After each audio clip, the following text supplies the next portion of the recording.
Nollywood. Welcome to the Nollywood Live podcast with Kevin T. Solomon.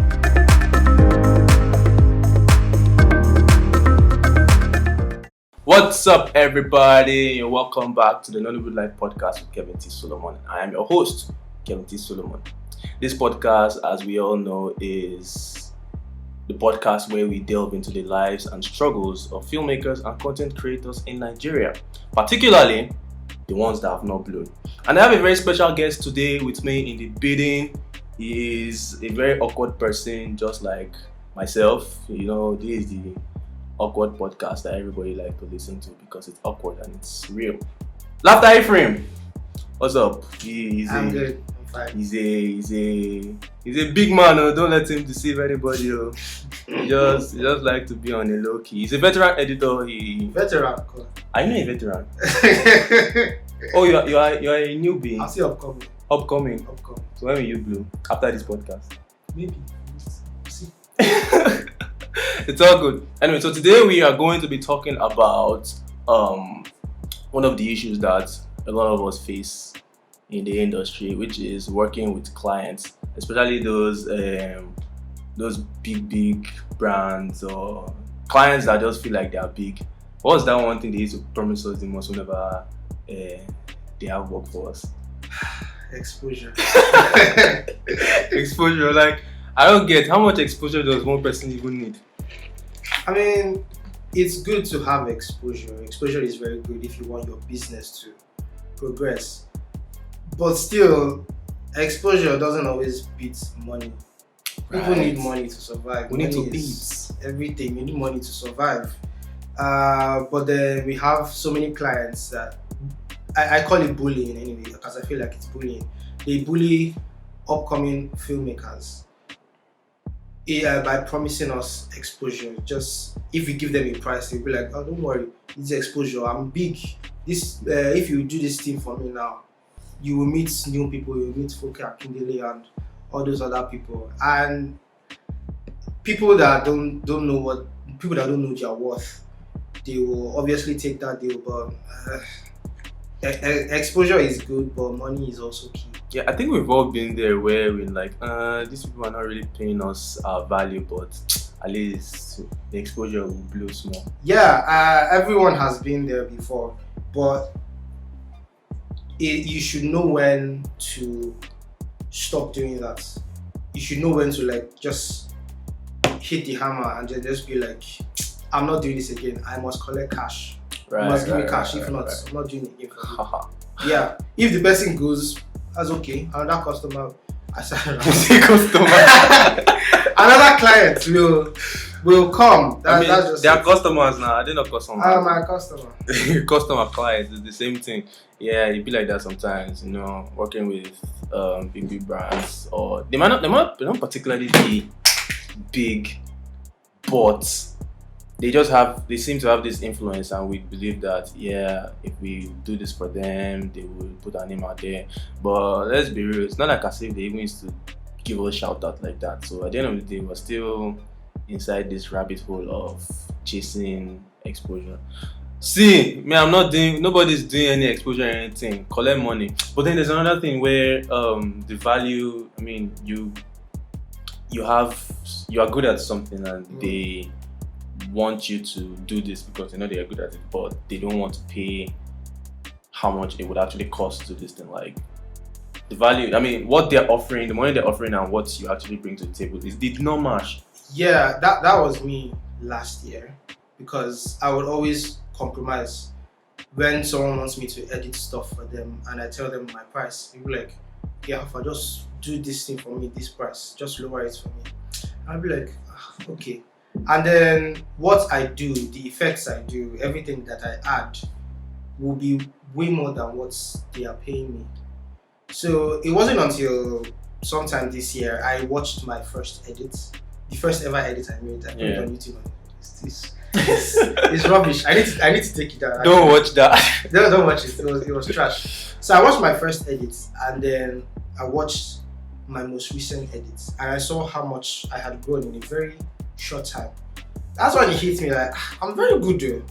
Now these people can be paying me way more than they are paying me. Right. So that's when I just made, it's all about making that decision.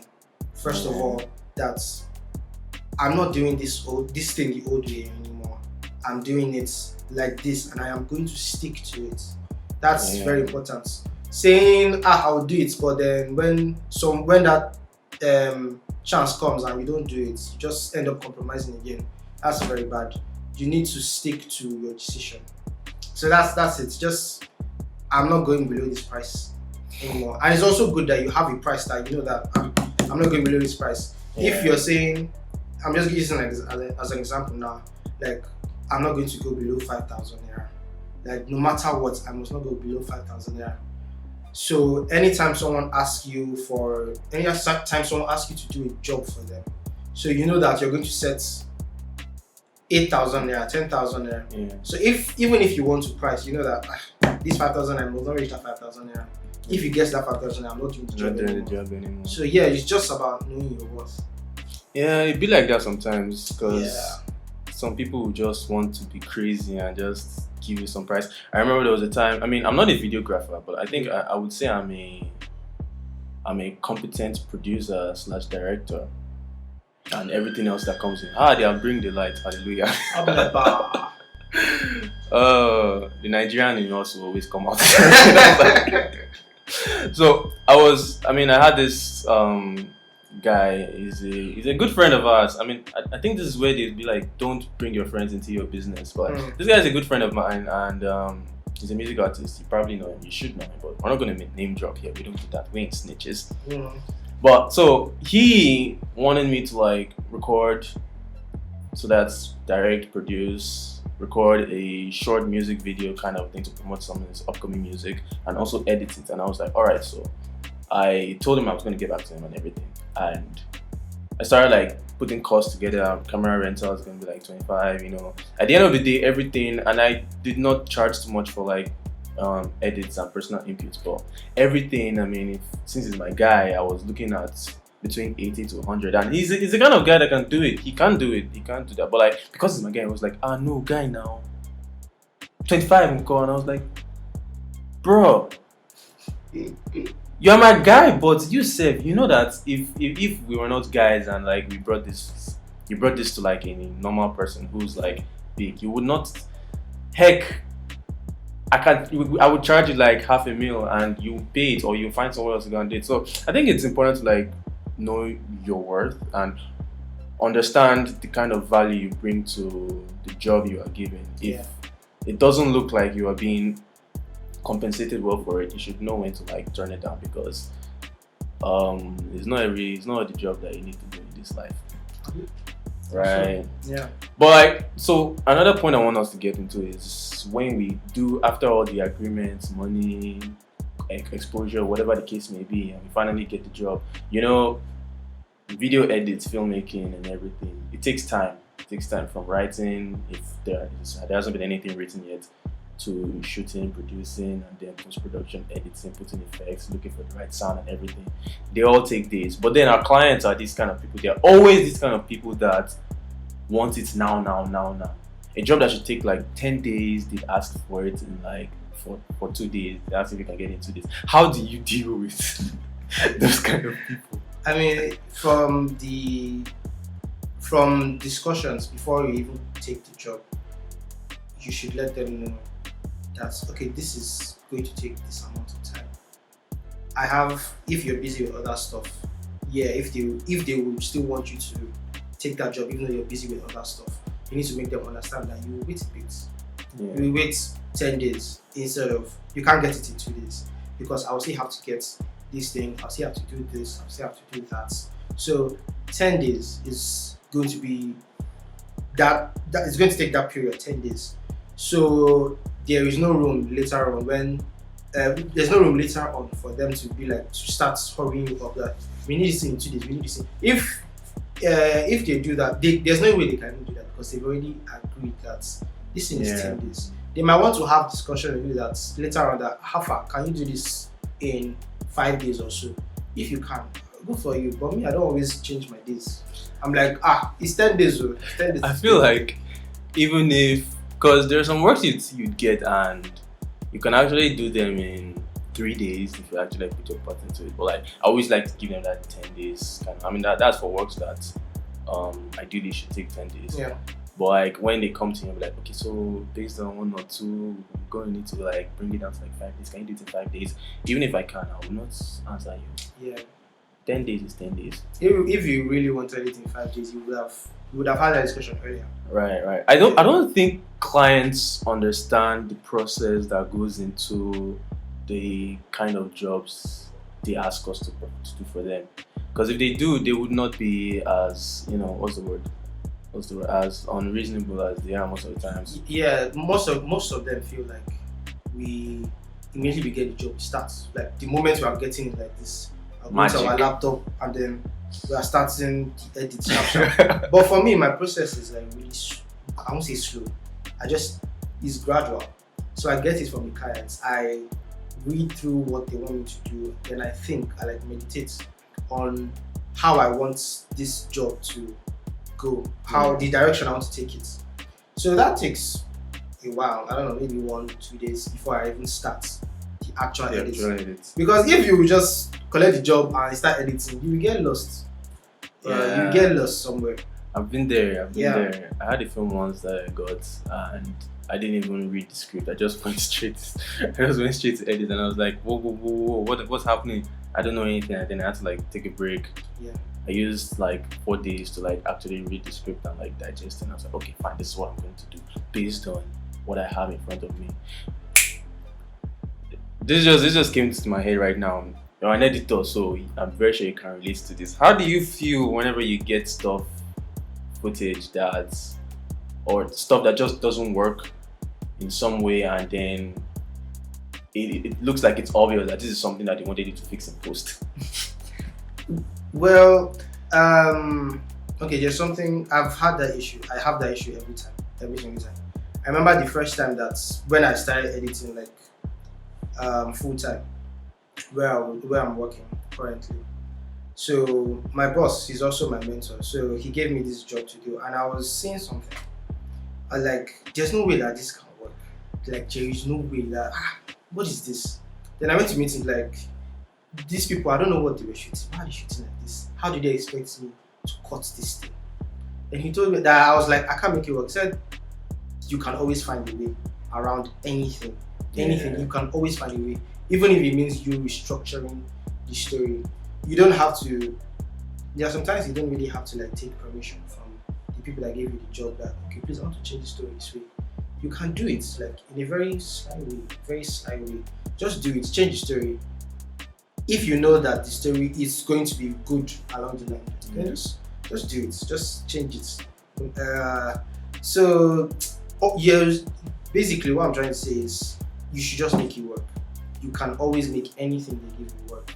You have patience. I mean, I know it's make anything work. I have patience. This job has taught me to have patience. I can't make anything work. I mean, I do try to make it work, but like there's always that time where the directors are like, why did you do this like this? This is not what I want. I'm like, well, you didn't shoot it this way, so we had to do it like this. Yeah, you must be ready to defend your edits. You must be very ready to defend me. I don't have that kind of shit. I don't like having that kind of conversation with directors and producers because it's like there's so much that goes on in my head whenever questions like that come up. Because like, how do I want to tell this director that this thing you did before, the idea was great, but the execution was nonsense. Therefore, I have to do it this way in a very respectable manner, you know.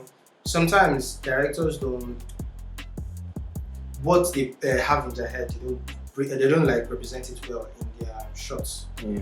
And they feel like, oh, I've done this thing very well. But sometimes it just takes you showing them. You can show them the raw footage now. This is what you shot. Most of them will be like, okay, it's like this. So it's normal. But you should just be ready to defend your edits. If you know that you did this thing in the best way possible. That's why you always have to put 100% effort in whatever it is you're editing. Yeah. So just put in that 100% and then be ready to defend your edits. And also, I mean, you should also have a client that trusts you very well.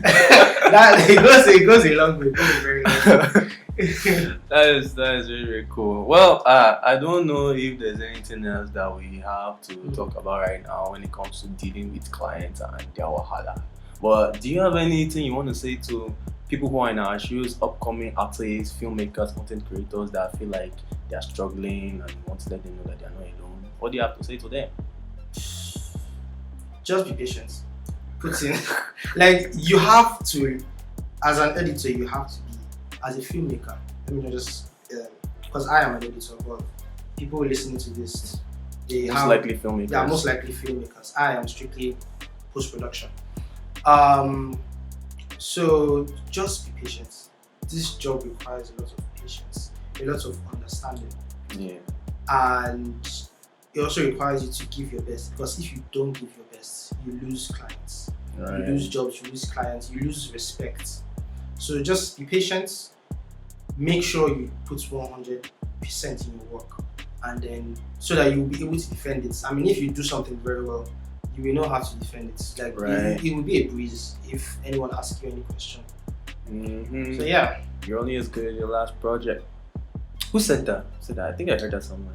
I told you that. Oh, you did? Yeah, but my mentor did. He I've- told me you're only as good as your last project. I've tipped it now. You're only as good as your last project. Yeah. A good artist copies, a great artist steals. I've stolen that quote like that and it's mine now. You're only as good as your best. I say your best. You're only as good as you. You're only as good as your last project. So give it your best. Gambate. That is the same thing in Japanese. Yes. Gambate. Yeah, yes. I think that's all we have for today. Thank you guys so much for listening, taking time out of your life, giving it to me to listen to what I have to say and what we have to say. It was awesome. And yeah, Laughter, you can find him on Instagram. He's not a very social person. Okay? I'm not really, but I mean, if people text me, I text back. I think that matters. Should I? And if I customer now, why would I text back? I'm not a very social person, but if someone asks me about my work, Right. we rapport. Right? So you develop a rapport with this guy. He's on Instagram, Laffy_01. LAFFY_0. Send him a DM. You can toast him. I think he's still looking for a wife. I better go. Yeah, that's it. And of course, you know where to find me, Kevin T. Solomon, across all social media platforms. KEVINTSOLOMON. And this has been a blast. And we catch you guys in the next episode. So bye bye.